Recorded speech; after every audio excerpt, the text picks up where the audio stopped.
Durant les 2 premiers podcasts de cet été, on a parlé de nous, en tant que photographe, de notre gêne, de nos galères, de nos boulettes. Aujourd'hui, on va continuer à parler de choses qui partent en vrille, mais pour une fois, on n'y est pour rien.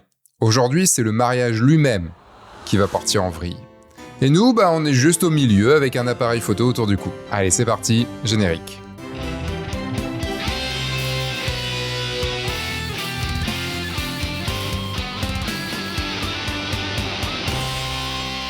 Bonjour, je suis Sébastien Roignan et vous êtes bien sur le guide du photographe de mariage, le podcast qui va vous donner les clés pour prendre votre indépendance et vivre de votre passion la photo et plus particulièrement la photo de mariage. Bon, en vrai, comme je vous l'ai dit, pas trop cet été, puisque l'idée c'est plutôt de rigoler, d'avoir mal, de ressentir des choses et de voir ce que les autres ont pu vivre. Et peut-être vous qui écoutez ce podcast aussi. Alors il faut bien comprendre un truc avant de commencer. Un mariage, c'est le seul événement au monde où on prend 2 familles qui ne se connaissent pas. On rajoute les collègues du boulot, les copains de fac et 3 cousins que le marié lui-même n'a pas vus depuis 15 ans. On les mélange lors d'un cocktail, on les habille de façon inconfortable, on les met dehors, souvent en plein cagnard, et on leur donne de l'alcool à volonté pendant 12 heures. Et après on s'étonne. Franchement, écrit comme ça n'est plus un mariage, c'est le pitch d'un survival. Que j'aimerais bien voir en vrai. Et en vrai, il manque plus que la nuit qui tombe et un méchant qui vient depuis les bois. Et le miracle, en fait, c'est pas que ça dérape. Le miracle, c'est que la plupart du temps, ça ne dérape pas. Comme d'habitude, les histoires que je vais vous raconter ce soir ne sont pas les miennes, enfin presque, parce qu'il y en a encore une dans le tas que j'ai vécue, et vous la reconnaîtrez puisque je vous préviendrai. Ces histoires, ce sont des élèves, des photographes, des gens que j'ai croisés qui me les ont racontées. Et un grand, grand merci à eux, parce que j'aime raconter ces histoires et de voir un peu ce qui s'est passé dans la vie des autres, parce que on vit pas tous les mêmes galères, et c'est bien de voir les galères des autres aussi des fois. 4 histoires où le mariage décide tout seul de ce qui va devenir. 3 qu'on m'a racontées et une que j'ai vécue. Et comme d'habitude, on part en immersion. Dans chaque histoire, le photographe ou la photographe, c'est vous. Alors montez un peu le son, faites attention à la route, c'est parti.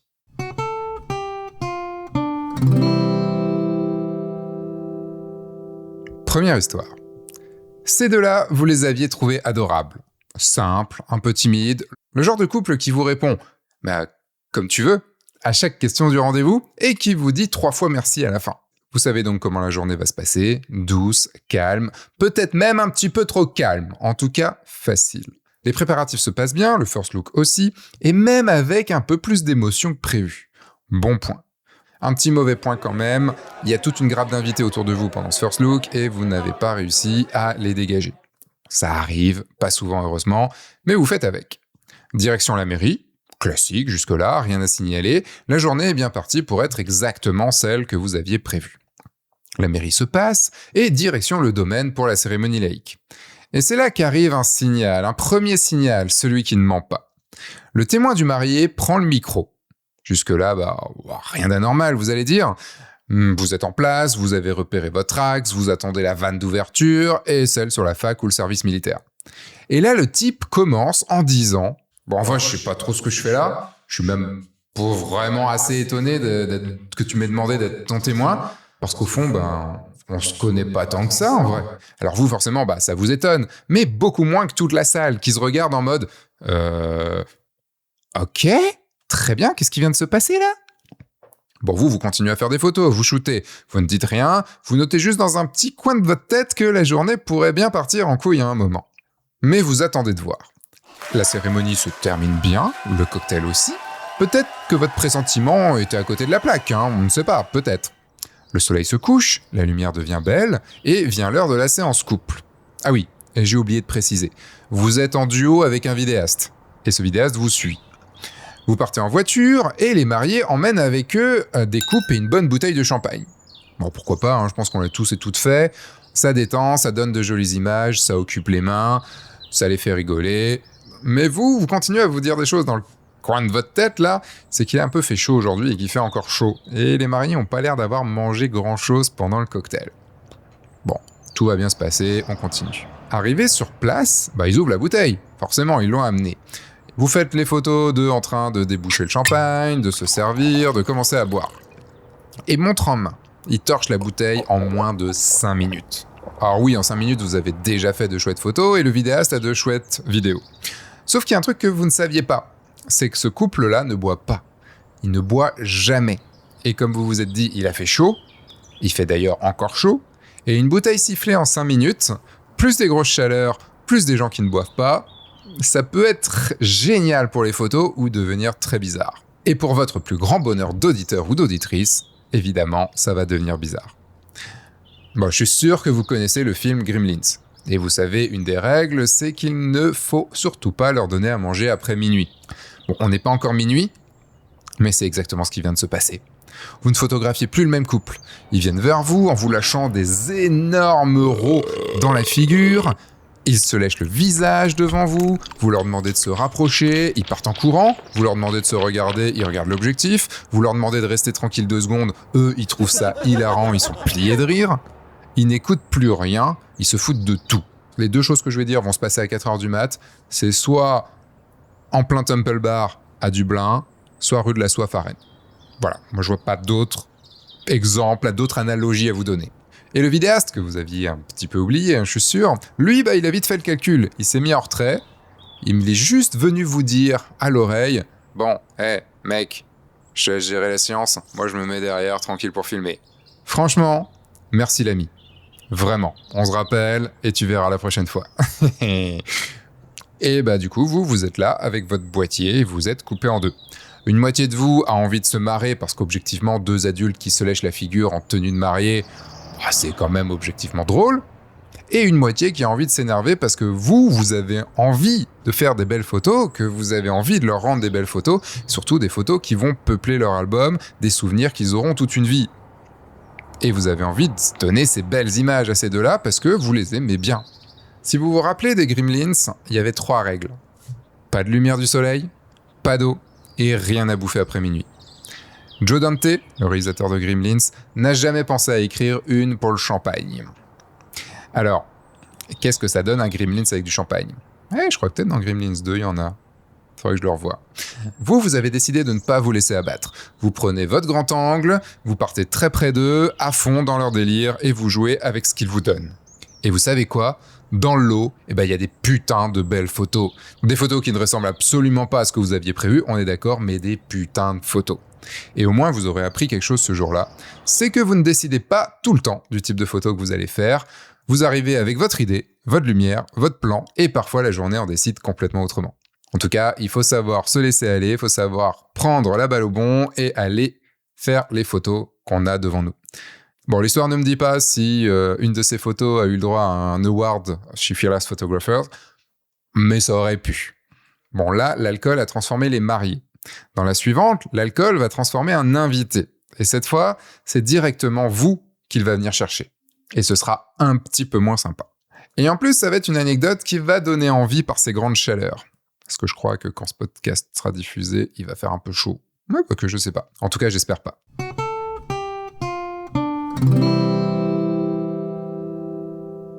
C'est un mariage plutôt chill qui se passe directement chez le couple, dans une grande maison avec piscine.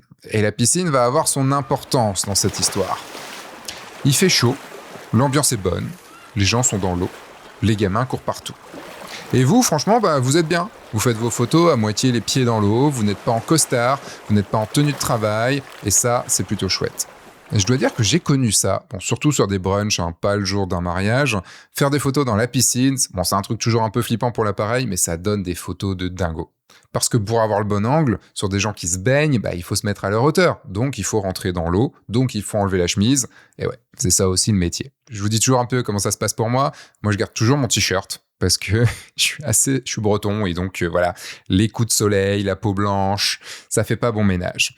Et j'ai pas envie de ressortir tout rouge et surtout avoir mal pendant des jours et des jours. Je reviens à mon histoire parce que là, il y a un gars. Et des gars comme ça, on en a de temps en temps sur les mariages. C'est celui qui, dès le matin, va venir vous faire chier, essayer de vous faire des blagues à la con, qui vous interpelle par-dessus les autres et qui vous appelle « Hey, le photographe, tu me prends en photo ? Regarde, je suis en train de faire une connerie !» Et qui en plus après va vous demander de mettre cette photo dans le livre des mariés, évidemment. Évidemment, vous le ferez pas. C'est le genre bien agaçant. Alors évidemment, il y en a des gentils et ça vous fait rigoler, mais lui, vous comprenez très vite que ça va pas vous faire rigoler. En tout cas, pas longtemps. Et vous n'avez que 2 missions dans tout ça. Faire des photos et garder votre calme. Et garder votre calme, ça va être long, parce que là, vous n'êtes qu'au préparatif. Il y a encore la mairie, il y a encore le cocktail, il y a encore les photos de couple, il y a encore les photos de groupe, il y a encore la soirée. À ce moment-là, de toute façon, c'est pas votre rôle de le remettre en place. Sauf que, avec le soleil et la fin du cocktail, puisqu'on arrive à la fin du cocktail, le type, en plus d'être agaçant, il est bourré. Complètement. Et il s'est trouvé un petit jeu. Et comme tout le monde tourne autour de la piscine, parce qu'il y a un très bon buffet qui est juste à portée de main, qui a des invités dans l'eau, on a d'autres sur le côté, en train de manger, en train de discuter. Vraiment l'ambiance parfaite, il fait beau, tout le monde est cool, il rigole, tout le monde saute dans l'eau, ça fait des putains de photos et tout. Ça, c'est des mariages comme ça qu'on veut. Mais il traîne à côté. Et je vous ai dit que ce gars-là s'était trouvé un nouveau jeu. Je pense que vous avez fait le lien entre les gens qui tournent autour de la piscine et ce gars qui a trouvé un jeu. Ah ouais, son jeu à lui, c'est de foutre les gens à l'eau. Ouais, c'est rigolo, hein. Surtout quand ils sont habillés. Il y en a quand même beaucoup qui sont encore quand même bien habillés. Tout le monde s'est pas mis en quel but et pour sauter dans l'eau, hein, à part les enfants. Et le truc, c'est que vous avez vu d'un coin de l'œil qu'il a déjà voulu balancer la belle-mère dans l'eau. Heureusement, il l'a pas fait. Par contre, il a quand même réussi à jeter la témoin dans l'eau. Vous savez, la témoin, celle qui a préparé le discours, qui s'est acheté une robe et qui s'est fait coiffer le matin bien comme il faut. Et tout ça, ruiné. Donc, pas le discours, parce qu'il a déjà été fait, mais en tout cas la robe et la coiffure du matin et le maquillage, ruinés dans la flotte devant tout le monde. Et le truc, c'est qu'il veut continuer. Il veut jeter tout le monde dans l'eau. Et le truc, c'est que personne n'arrive à le remettre en place. Personne n'ose le remettre en place. Je sais pas qui c'est dans ce mariage, mais personne n'ose le remettre en place. Bon, je me dis que sûrement, les gens n'ont pas envie de le remettre en place parce que c'est un mariage et que dans un mariage, on veut pas faire de scandale. Alors on sourit, on lève les yeux au ciel et on se dit « Oh putain, lui, il est chaud quand même !» Et on laisse faire. Et arrive le moment où ce gars-là décide de s'en prendre à une nouvelle personne. Et cette nouvelle personne, je vous le donne dans le mille, c'est vous. Le ou la photographe. Vos oreilles vous lancent une alerte. Quelqu'un arrive derrière vous. Vous savez que c'est lui, parce qu'il n'est pas très discret, il est bourré. Et donc il est là pour vous pousser à l'eau. Vous avez un boîtier à la main et le deuxième accroché à la ceinture. Et donc, posez-vous la question tout de suite. Vous êtes au boulot, vous êtes un prestataire, vous êtes une prestataire. Vous faites quoi ? Parce que à ce moment-là, il n'y a aucune bonne raison. Vous ne pouvez pas raisonner un mec bourré, il a plus toute sa tête. Vous ne pouvez pas le pousser à l'eau, vous êtes prestataire, et un prestataire qui bouscule un invité, la prestation elle est terminée, et je vous parle pas de la réputation derrière.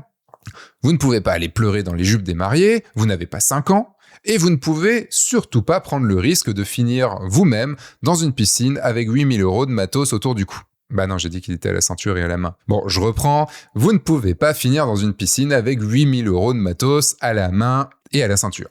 Et aussi parce que vous savez très bien que vous allez galérer à faire marcher l'assurance de cet énergumène. C'est obligé. Peut-être même que cette assurance, on a déjà marre de lui. Alors vous choisissez la voie de la voix. Ouais, des fois j'aime bien faire des jeux de mots. Ça arrive. Vous lui dites, parce que la voie, donc la voie, le chemin de la voie qui sort de votre bouche. Ouais, c'était pour expliquer un petit peu la blague. Vous lui dites d'un air très assuré, « Mec, mon boîtier coûte plus cher que ta vie. Si tu continues, tu vas le regretter. » Bon, on est d'accord, dit comme ça sonne un peu comme une réplique de Steven Seagal. Mais dans le contexte avec un type bourré à côté de vous, devant vous, et 8 000 € de matos à la main et à la ceinture, c'est exactement la bonne phrase. Parce que c'est la seule qui parle son langage à lui. Et donc, qu'est-ce qui est arrivé ? Je vous le donne dans le mille, encore une fois. Le gars a continué. Évidemment qu'il a essayé de vous pousser à la flotte. Alors, d'un coup d'un seul, vous décidez de « il y en a marre, je le pousse à la flotte ». Et ouais, c'est un peu radical, mais c'est magistral. Ça fait un bien de fou. Et comme on se l'est dit un peu plus tôt, à ce moment-là, normalement, c'est la fin de votre presta. Quelqu'un qui voit ça, vous êtes viré, vous êtes en litige et vous rentrez chez vous. Même si on a vu dans d'autres podcasts que la vie était plutôt injuste, là, cette fois, la vie n'est pas toujours injuste. Quelques instants après, les mariés viennent vous voir et au lieu de vous engueuler et de vous virer, ils vous font un énorme câlin, ils vous tapent une énorme bise pour vous remercier. Parce que oui, vous n'allez pas être étonné. Évidemment, tout le monde avait remarqué que ce type faisait chier, et ça depuis le matin, et que personne n'osait le remettre à sa place, comme je vous l'avais dit. Et d'un coup d'un seul, vous êtes devenu le héros ou l'héroïne de la soirée. De la journée même. C'est des choses, je suis sûr, on en parlera encore dans 4 générations. Si l'humain est encore là, mais ça c'est une autre histoire. Et après ça, le gars s'est tenu à carreau. Tout du long. Bon, en même temps, il était trempé, il n'avait pas de vêtements de rechange, il a dû avoir un peu froid dans la soirée quand même. Et il y a un dernier détail que je gardais pour la fin parce qu'il dit tout du photographe qui a vécu cette histoire. Pourriez vous dire, bon, c'était quand même pas très intelligent, parce que bon, il aurait pu, c'est un mec bourré dans la flotte, alors il aurait pu se noyer, ça aurait pu être problématique et tout ça. Ça, je le comprends très bien, et c'est même ce que je me suis dit quand j'ai lu cette histoire pour la première fois. Et c'est sûrement pour ça qu'il m'a précisé que la piscine faisait seulement 1,40 m de profondeur. Bon, on peut se noyer dedans, mais quand même. Et il savait très bien que lui-même était secouriste. Et donc, s'il y avait eu un problème, il aurait sauté, en posant évidemment les boîtiers sur le côté, pour le tirer d'affaire. En même temps, je le vois bien en mode alerte à Malibu, avec un appareil photo dans une main pour pas qu'il tombe à l'eau, et puis le gars ramené près d'eux. Ça aurait été joli. En tout cas, on peut se dire que lui, il a pas pété un câble, il a calculé, il a agi, et il a bien fait. Bon, là, dans cette histoire, il y avait quelque chose à faire. Dans la suivante, malheureusement, il y aura absolument rien à faire.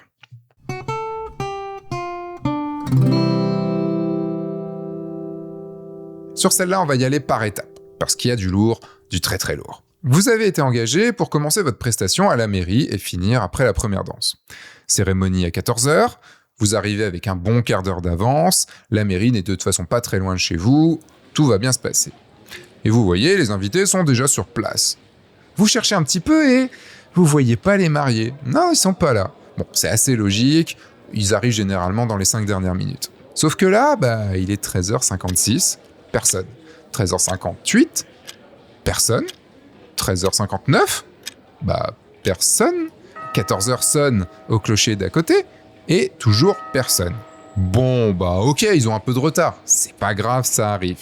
Alors vous faites quelques photos des invités, vous continuez à discuter un petit peu avec eux, à faire connaissance, mais vous regardez quand même votre montre. 14h05, 14h10, vous voyez les invités s'impatienter, 14h15, 14h20, et toujours personne. Et là, vous avez en tête que ça va être dur de rattraper ce retard. Parce qu'un retard dans un mariage, à part squeezer une partie du cocktail, ça ne se rattrape pas, ça s'empile. En tout cas, la plupart du temps. D'ailleurs, ça me fait penser que j'ai une anecdote à ce propos.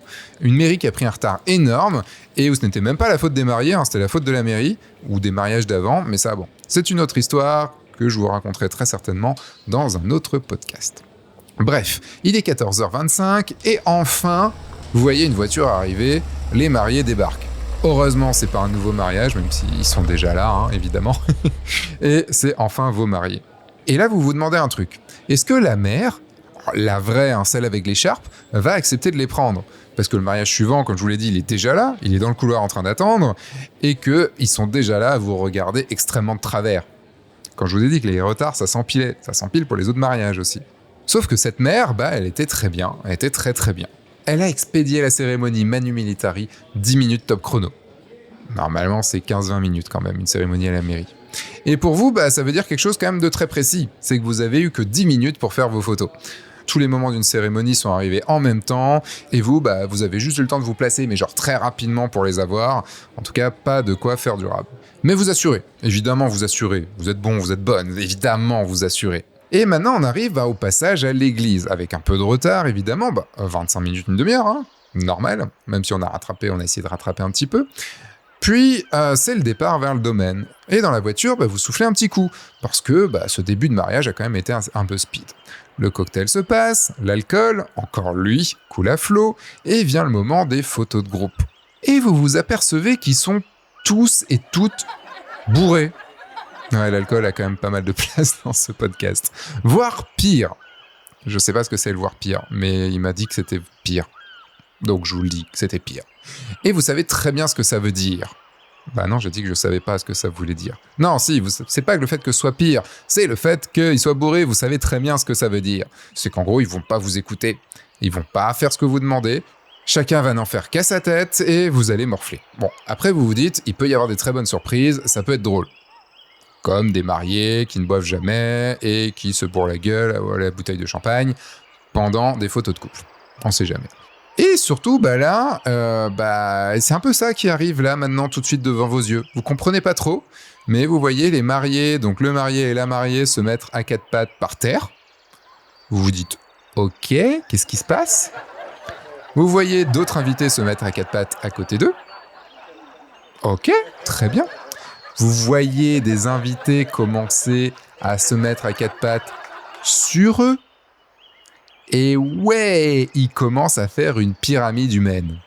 Et je ne sais pas pourquoi les mariés sont en bas, c'est peut-être eux qui ont eu l'idée et ils se sont placés et les autres y ont été.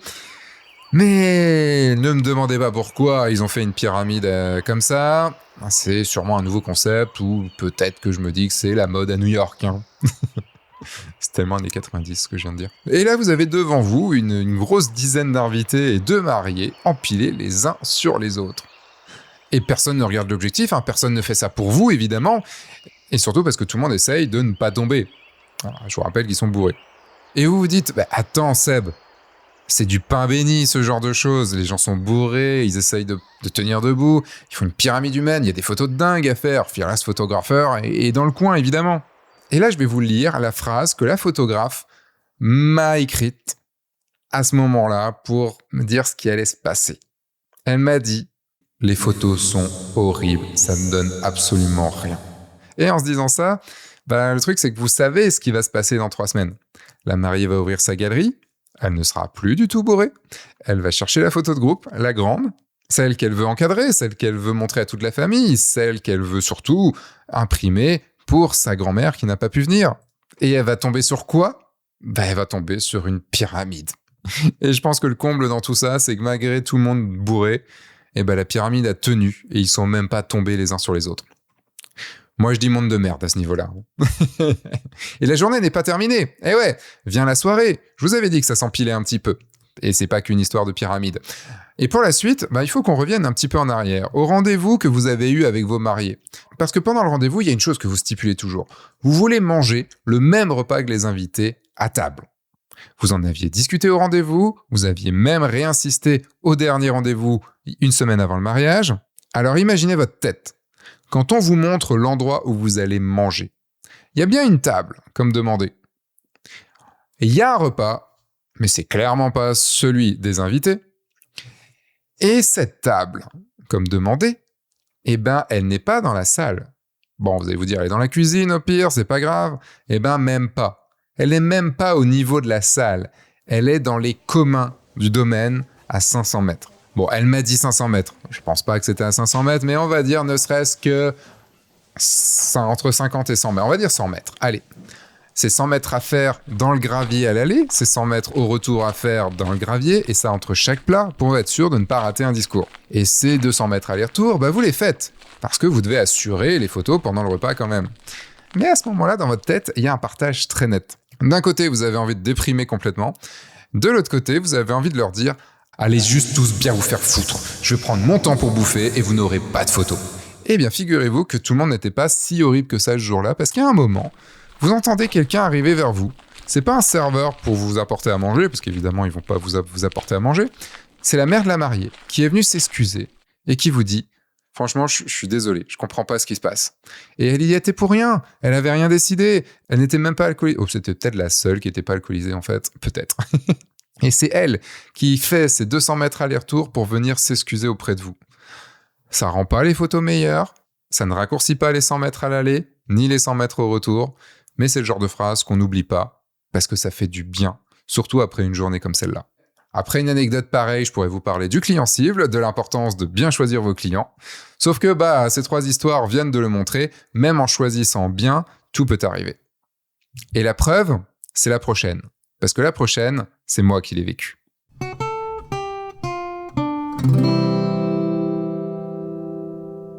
Il est 14h30. La mairie est dans environ 30 minutes. La mariée est prête, elle est assise au bord du lit, elle est toute belle, toute pouponnée dans sa belle robe. Et elle stresse un peu, parce que la journée va vraiment commencer. C'est normal de stresser, tous les mariés stressent un peu. Elle prend une grande respiration. Moi aussi, parce que ma journée à moi, elle a commencé à 7h30 du mat et je sais qu'elle va se terminer vers 3-4h du mat. Ça va faire beaucoup. Bref. Les photos de préparatifs sont faites. J'aime les photos que j'ai pu faire. J'en suis plutôt content. Donc tout est OK. On va pouvoir passer à la suite, le first look. C'est un first look qui va se dérouler à une 50aine de mètres de l'immeuble dans une belle allée d'arbres. Je précise l'endroit parce que ça a sa petite importance pour la suite. Et cet endroit, c'est pas moi qui l'ai choisi dans mon coin en faisant l'artiste. Non, on l'a choisi ensemble, avec les mariés, sur Google Maps, des semaines avant. En même temps, le mariage était à 4 heures de chez moi, ils connaissent bien mieux le lieu où ils vivent que moi. Et de toute façon, on peut dire que c'était un petit peu le seul endroit un peu joli du quartier.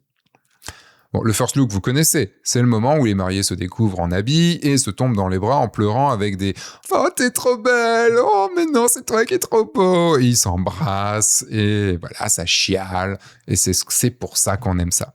Mais c'est aussi le moment où ils sont juste tous les deux, juste avant d'aller voir tout le monde, juste avant de se jeter dans le bain de foule, comme des rockstars qui se jettent dans le public. Bon, donc c'est le moment. Je prends mon sac, je descends chercher le marié qui m'attend déjà en bas. À la sortie, je vois une trentaine d'invités qui attendent avec lui. Bon, ok, pas de souci. De toute façon, on va s'éloigner et je vais leur demander de rester ici. Et voilà pourquoi l'allée d'arbres, juste tous les trois, c'est pas juste une lubie de photographe. 50 mètres de marche et on est peinard. Donc on va le faire. 14h35, je suis devant le marié. Et je ne sais pas encore ce qui va me tomber dessus dans quelques secondes. À ce moment-là, je lui dis « tu viens avec moi, du coup je vais te placer là-bas, je vais te mettre de dos et je vais aller chercher ta future femme, de toute façon elle est prête, elle arrive. » Et là il me sort d'une façon très laconique « Non, je veux la voir tout de suite. » Ok, qu'est-ce qui est en train de se passer là ? On avait défini ça ensemble, c'était dans le planning qu'ils avaient reçu quelques jours avant, mais qu'est-ce qui se passe ? Puis il y a quoi là ? Bon, j'en profite pour une petite mise au point sur notre métier. Sinon, vous allez croire que je me suis laissé faire. On n'est pas sur un plateau de cinéma avec le réalisateur, imaginons Spielberg, qui dit « c'est comme ça et puis c'est tout ». Là, on est sur un mariage, on a des clients et on doit faire avec. À la fin, les seuls qui décident vraiment, ce sont ceux qui se marient. Moi, je peux proposer, argumenter, expliquer, je ne peux malheureusement rien imposer. Donc, c'est parti pour argumenter. Premier argument, le côté pratique. On est dans les temps, c'est à 50 mètres, il y a juste à y aller, elle arrive dans 5 minutes maximum, ça va aller. Sa réponse ? Non, je veux la voir tout de suite. Ok, alors deuxième argument. Là, on est devant un hall d'immeuble, il y a des poubelles à droite, il y a un interphone, il y a 30 personnes qui regardent, ça va pas être très intime. Sa réponse ? Non, je veux la voir tout de suite. Ok, et troisième argument, même si j'ai déjà en vrai un peu lâché l'affaire. D'accord, on le fait ici, pas de souci. Je m'en occupe, mais mets-toi de dos. Les portes de l'immeuble sont transparentes, si tu restes face à elle, tu vas voir ta future femme arriver de loin et il n'y aura pas vraiment de surprise. Comme ça, tu es de dos, tu te retournes au dernier moment et j'organise le truc. Vous imaginez déjà sa réponse ? Si, vous imaginez, je suis sûr que vous l'avez. Sa réponse c'est « Non, je veux la voir tout de suite ». Alors là, je fais ce qu'on fait tous dans ces cas-là. J'arrête de me battre et je fais avec. J'ai 30 invités à côté de moi devant la sortie d'un immeuble, ni beau ni moche, c'est juste pas foufou, et je peux pas les faire disparaître. Donc je me dis, je vais essayer de les organiser un peu quand même, au moins rapidos quoi. Et essayer d'organiser vite fait le truc quoi, genre une rangée de chaque côté, une aide d'honneur improvisée en 30 secondes. Et je remonte prévenir la mariée parce qu'elle s'attend à aller dans l'allée d'arbres avec son mari, son futur mari qui est de dos, comme on avait tout expliqué. Et surtout, un moment calme sans personne. Donc là, forcément, ça change un peu. Et à ce moment-là, je lance le first look. Elle sort de la porte de l'immeuble, il la voit, il lui sourit. Pas de retournement, pas de surprise, mais il sourit quand même un peu, ils se prennent dans les bras et ils s'embrassent. Ils ont l'air contents, tous les deux, sincèrement contents. Bon, moi, je suis quand même content aussi, forcément, mais j'ai quand même un petit peu peur pour le reste de la journée. 15h la mairie, 17h le cocktail, 20h le repas. Je ne vais pas vous raconter le reste ici, mais sachez qu'à vers 19h30, j'ai envoyé 3 textos à un ami photographe. Et un des textos qui disait « Si je vis un mariage encore comme celui-là, j'arrête. » Ouais. Ouais. Et en plus, ça a duré jusqu'à très très tard dans la nuit. Et ça a été une de mes plus grosses épreuves de ma vie de photographe. Et tout ça a commencé à 14h30, devant un interphone, et à 5h du mat, en remontant vers ma Mini Cooper louée pour ce week-end-là. Je suis repassé devant l'allée d'arbres. Je me suis dit, mince, c'est quand même dommage. Voilà pour ces 4 histoires, et si je devais résumer cet épisode en une seule idée, ce serait celle-là. Un mariage ne part jamais en vrille à cause de nous, mais c'est toujours nous qui devons faire avec. Parce que les gremlins, le type bourré au bord de la piscine, la pyramide et un marié qui dit non 4 fois, personne ne nous a prévenu que ça allait arriver. Et pourtant, à la fin, ce sont vos photos que les mariés et les invités vont regarder. Alors 2 choses, et j'arrête de faire le vieux sage à la con. La première, posez plus de questions que vous ne le faites, beaucoup plus, pour être sûr que tout va bien se passer. La deuxième, apprenez à lire les signaux dès le matin. Plus vous les aurez détectés vite, plus vous pourrez agir en conséquence. Si vous en avez des histoires comme ça, je suis extrêmement preneur, je vous le dis à chaque fois. Envoyez-les-moi par mail, vous avez le mail dans la description. Parce que ce podcast, il est fait avec nos anecdotes, avec vos anecdotes, avec mes anecdotes, et potentiellement des anecdotes aussi de trucs un peu pires trouvés sur Internet que je suis en train de vous préparer parce qu'il y a eu des sacrés trucs bien couillons et bien ouf. Et on se retrouve bientôt dans un nouveau podcast. N'oubliez pas de bien vous hydrater, de bien boire de l'eau dans cet été très chaud. Et sortez, faites des photos, amusez-vous et surtout, signez des mariages. Allez, au revoir.